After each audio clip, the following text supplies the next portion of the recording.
I hope you all are doing well in these uncertain times. I would like to welcome you all to the Media Meet on behalf of the entire Department of Media Studies.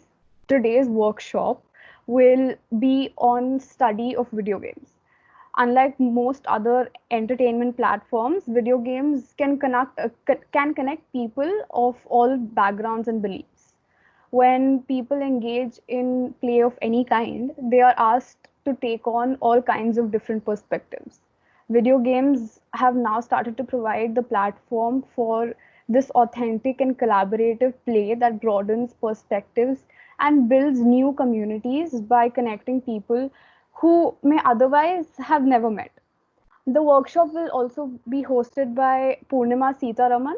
She is the lead game designer at Zynga. She has been part of the gaming industry since 2006 and has worked with some of the best names in the gaming industry, including India Games, Disney India, Jumpstart, NetDragon, GSN Games, Share Enix, etc. I would like to thank ma'am for accepting our invitation and being here today. I now invite ma'am to take over. Thank you so much for this opportunity. It's lovely being here in this, very different target audience that I'm used to. Having said that, it's not my first rodeo. I have had a very interesting sessions where I was explaining games to audience who had come for a music festival. So this is another one for me, and I really hope you enjoy the session as well. All right. Studying of video games. So in this, actually, what I'm going to try and cover is different aspects of gaming itself. Uh, Probably more into game design because I think that's like the starting juncture of entry into understanding video games. Because one is you play, and then one is you start understanding what goes behind this play. This is for me, video games like always a source of entertainment, right? And personally, I feel like they can be something more. When I started off, I remember I used to play Age of Empires and Warcraft 3, and there was this one game called Zeus, which was about Greek mythology.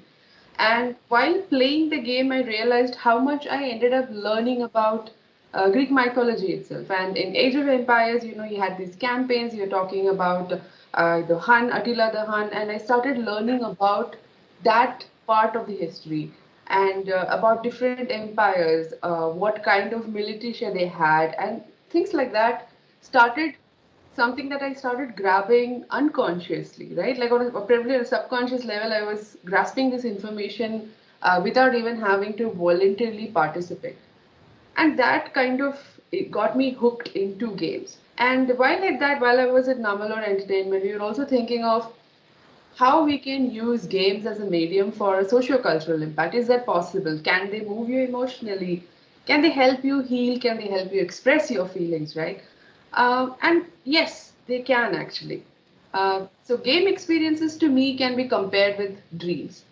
You and I may have a similar dream, but your experience with it and my experience with it can be very different.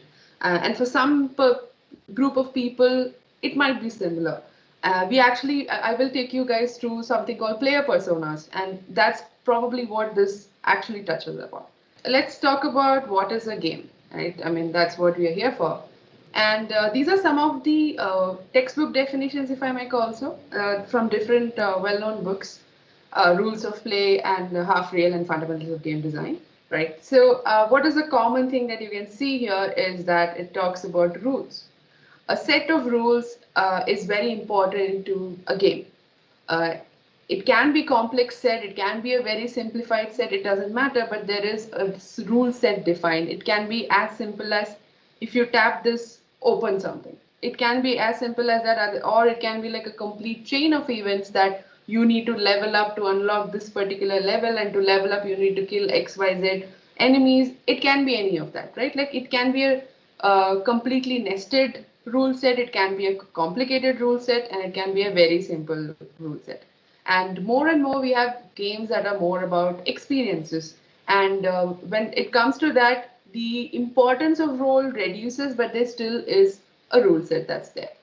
Now, how do games entertain? Gameplay is essentially, how users play into this game and how the game responds to them, what kind of things they can do.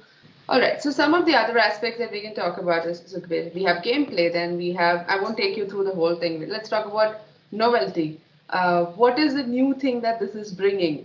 How can I make it separate from the existing bunch of games? What kind of risks and rewards do I get by engaging with this game, and what is the output? Socializing, and when it comes to socializing, it doesn't necessarily mean that the game needs to have a socializing component. It can be outside as well, which is very similar to any kind of media we are consuming, right? Like you like something or you hate something, you are going to share it with some friends. So it's as good as saying like, hey, did you guys check out the new episode on Black Mirror on Netflix? And Black Mirror itself does not have a social component, but it engages you outside of the network. So technically, it is meant to do that. It's just not built into it, right? Like so, there are games where social component is built into it, as well as it can be separate. Learning is another important aspect. Like I told you, my experience with learning from games that are not necessarily meant to teach you something, but then they you consume that content and you get better at it, right? So very interestingly, like the novelty when I talked about something that's different and simple. Um, Graphics is another thing. Graphics can be something ranging from simple blocks to now pixel art is like back in demand to that to something that's a AAA quality like any of your God of War or Spider-Man, any of those games. So the range is also huge right now. Anything can work, anything can happen. So if you can think about the gaming evolution, is I'm pretty sure like we have all played, different games as our childhood. We have had like Coco and Tic Tac Toe and this and that. Then we have like evolved from there to like simpler board games like checkers, chess, then we have Monopoly and Scrabble and some of the most easily played games within the Indian subcontinent. And then we had the Atari kind of games. Then we had PC consoles. Right now we have mobile and tablet. Well, Nintendo still can be considered a portable console and VR games and AR games, right? Like that's the tech advancement that we have had so far. And they're pretty fun. One of the most fun games I have played within the VR setup is Beat Saber, which is a rhythm-based game, and the controls actually give you these laser beams through which you can cut squares. It's gorgeous. AR actually, so VR takes you away from reality. It puts you involved into a virtual setup. AR, on the other hand, is bringing a virtual setup into your reality. So Pokemon Go is like the most classic example here. So as you can see, at some point we would have engaged with one of these for sure. Like at least for the starters, even any form of game, technically, even a badminton you played or a shuttlecock you played, or table tennis, all of these are technically games, right? And now we even have like digital versions of those, and matches are also contested on that. So we have come from something as basic as that to like advanced in technological space, and there is still one core element is that people play. Like I said, the target audience was always there right from then to now, and it's only becoming larger and larger as people are consuming more gaming content. So this is type of gamers. The reason I asked this question is most people think that when they don't play the usual hardcore games, then they cannot be considered gamers, right? Um, so maybe not gamers, but you're still players, right? I would still like to call everyone gamers, and this is what I call the broad-minded spectrum, in which my thing is a Skyrim is technically a game that's supposedly hardcore, right? Like the development is hardcore. Candy Crush is considered a casual game. But I know a lot of people who play Candy Crush at a much hardcore level. Like they play it at a very professional level. Tetris is considered a simple casual game. There are tournaments of Tetris that goes like really long, and you have to be like at certain skill level to even compete in that, right? Dota is like supposedly a hardcore game, but I can play it casually. I can just log into Dota and have fun with it. I don't need to play it at that level. So what I'm trying to say is that a game itself has a range from whether it is casual or hardcore. What I would like to say is that if I pick a game, it's up to me. I could play a Skyrim for a very casual thing. Maybe I don't play it for getting great at it, right? Like I just want to enjoy the ambience, I want to enjoy the setup that is it in. Versus Clash Royale is something meant to be a mid-core or a mid-strategy game, but I want to play it at a very pro level, right? It can be any of that. I know most game developers themselves don't consider people who play Candy Crush as gamers, and yet the moment they want to make money, they are looking for players who play more and more Candy Crush because a lot of money comes from that target audience, right? To give you like a brief info of how we would categorize casual, midcore, and hardcore gamers is like I've written here, it's self-explanatory, but casual is like we play games when we get time. It's not an important part of our life. It's just there. Like I'm bored, okay, maybe I'll pick up something and play. Mid-core is that okay, we'll set aside some time. Like hey, maybe this weekend I'm gonna go check out the new Last of Us 2. So that's something I will set up with. Hardcore is everything else can wait. You know, these are people who are going to like make everything work around like your pro gamers definitely fall under the hardcore category. For them their timetable will always include games, right? Like I know few people who take off from work for like 2 weeks or something just to play games, and they have done the set aside time on a much larger scale that pushing them into the hardcore category. Now, we did touch upon different types of audiences, how people perceive when we talked about gris, all the different emotions people feel. So these are something called taxonomies, right? So in this we are talking about how to define player personas. How do we identify how it works? This is very helpful for game designs, and Bartle's taxonomy actually applies more to a multiplayer setup, and Andres is more like currently it is broader with mobile gaming becoming more and more prominent, right? And as you can see, killers, achievers, explorers, socializers, the graph on Bartle's taxonomy is the players acting, world, and interacting, right? So when the players interact with the world, right, that quadrant is basically explorers, right? And when the world is where the player is acting and they're doing something, then they become the achievers. And if you're doing that action, but you're doing it to another player, that becomes killer. This is what you call PvP, person versus person, or player versus player. Then you have players who are interacting with each other becomes the socializing components. It's a very simple graph that way, right? And when it comes to Andres's user types, we are talking about some extensions, right? We are talking about mastery, we're talking about autonomy, free spirit, someone who disrupts the game. That could fall under a killer or an achiever as well. Philanthropist. Now that was something that we used to not necessarily see, but then it's not categorized in Bartle's taxonomy, but even in role-playing games, massively multiplayer online games, people used to do that. I know some high-level guy who will just walk into the town and then just throw a lot of bunch of goodies for us to pick up, and they got nothing out of it, but it is some form of philanthropy to act on, right? And it is very important for us as game designers and developers to understand where our target audience falls. What is the user persona? We even go to the extent of identifying, okay, this particular user, what are the other interests? Like, do they like cooking? Do they watch like a lot of Netflix? And if so, what kind of content would they like to consume? Maybe someone likes really great horror, someone's all about rom-coms.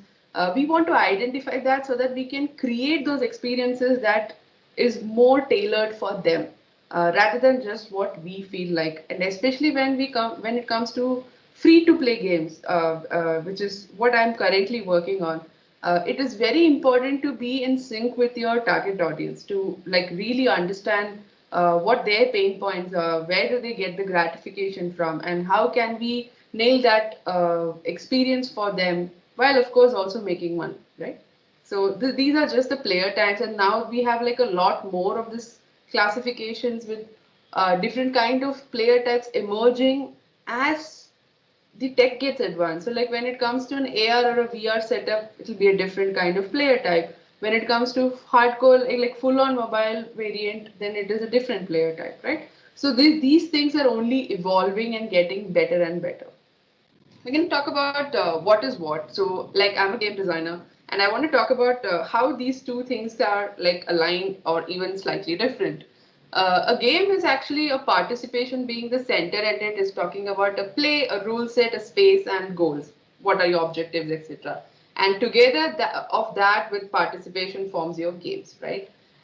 With game design, it's basically something we thought of, right? And then we define it, we transmit it to the team, and then we help them execute it. And this becomes like a repeated cycle. And in this imagination and definition, we have to ensure that we are talking about the play and the rules and the space and the goals and how the participation will happen. And they have to completely finish that loop of execution to bring you what you guys consume, right? So this is the process of game design. And the three stages that is there is like, you have the concept stage, which is essentially talked about in the previous one, which is the ideation, the concept, ideation and the ideation and the concept, right? And the elaboration stage is basically where you're going to transmit the idea to your team. You're going to define it even further.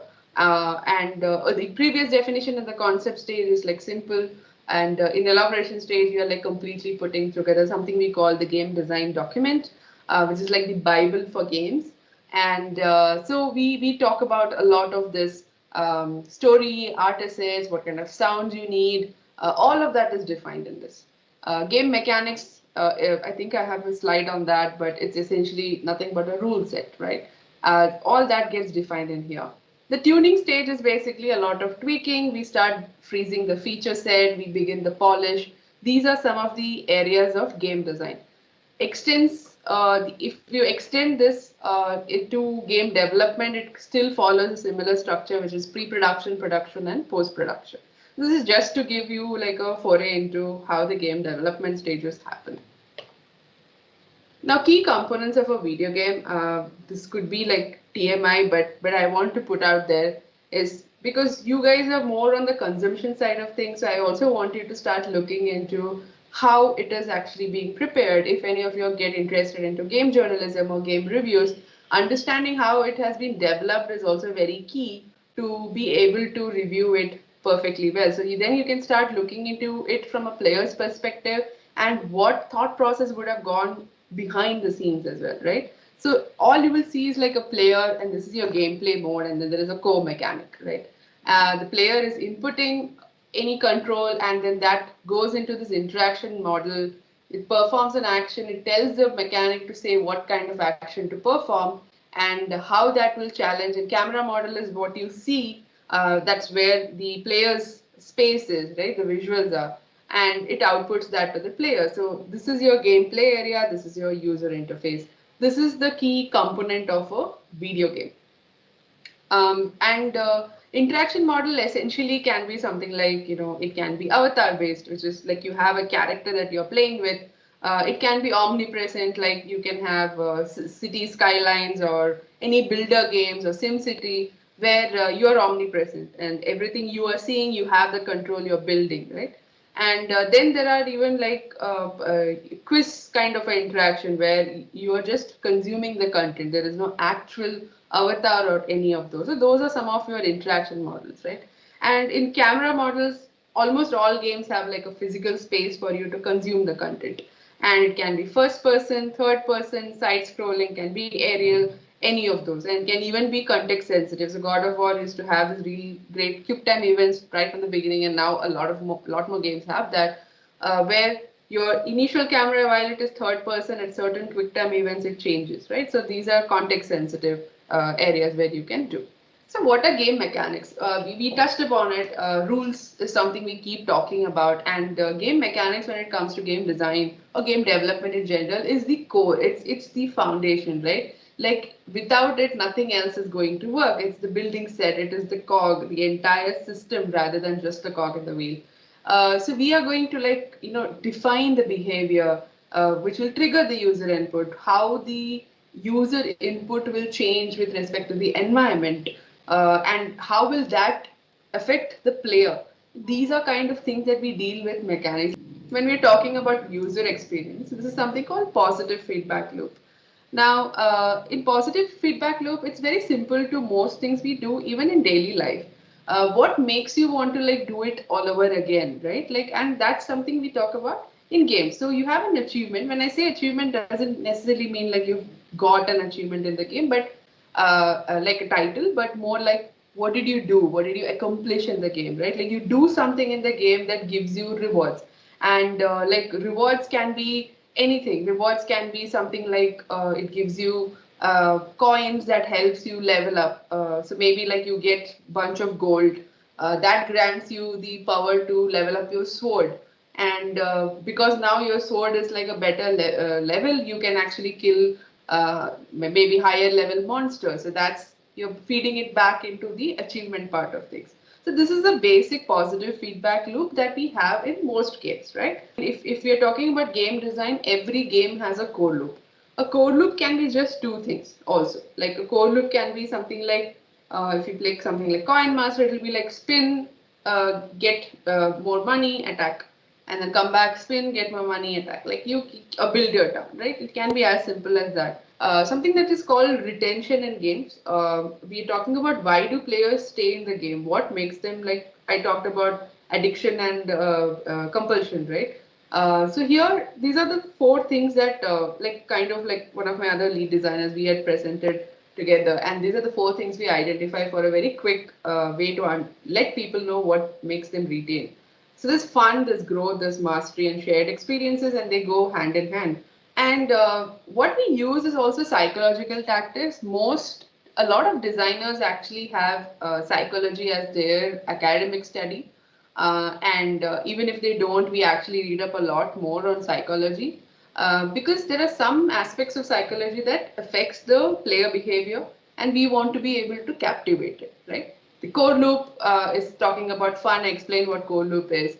The player callback is again you can think of the harvest with your example. Aspiration is also another thing, the show off, right? Like I can say like, hey, say I have a Dota, like I have like got this amazing skin, you can buy it too. Or there are other games where you'll have to level up to get there. So he's like, hey, I've got this amazing sword, but you need to be this level to get it. So that's aspiration for you to get go there. Win moments and rewards is the adrenaline dopamine effect that I talked to you about. Is that when dopamine is released is only when you want to come back and play this game. Progression, growth, or mastery is also very important. That you need to feel that you're getting better at what you are doing, right?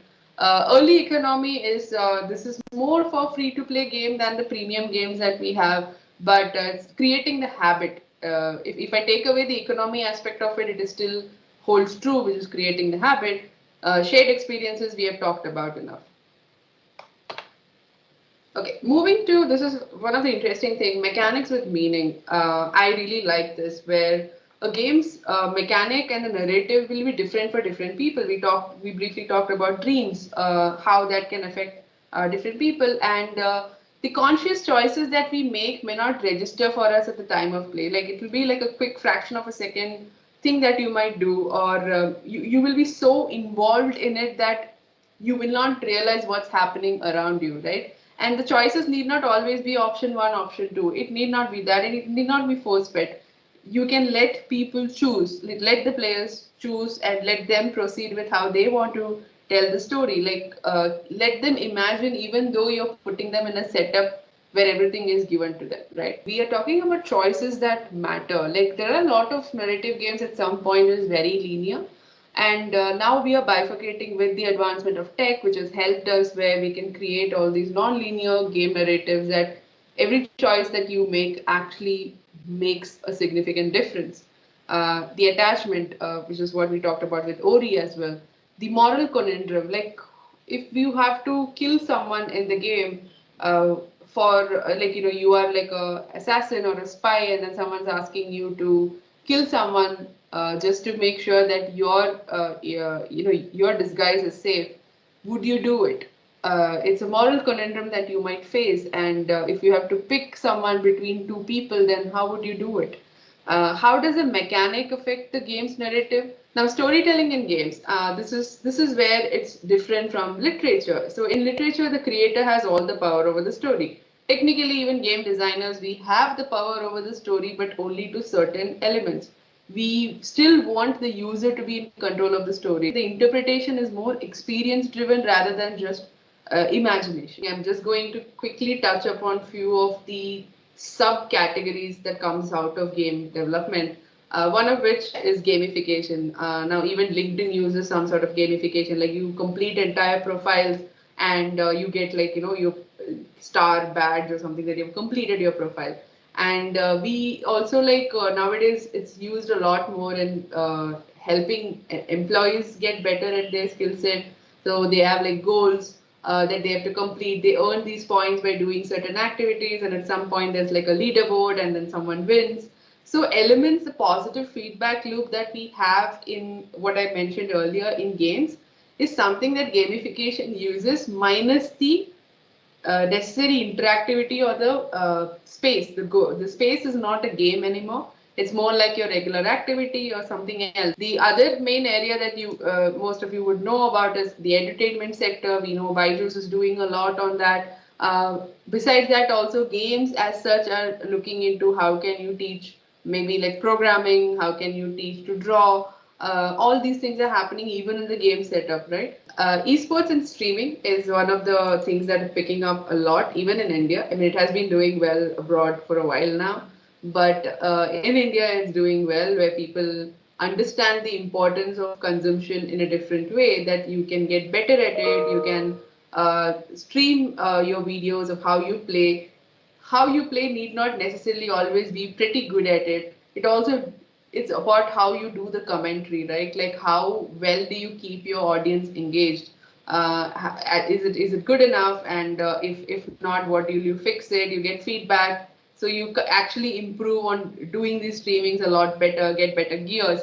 And obviously, the whole professional aspect of esports is also coming through now. We have teams within India for CS and Dota, and things are getting better, and it will only be getting more and more advanced as we go, right?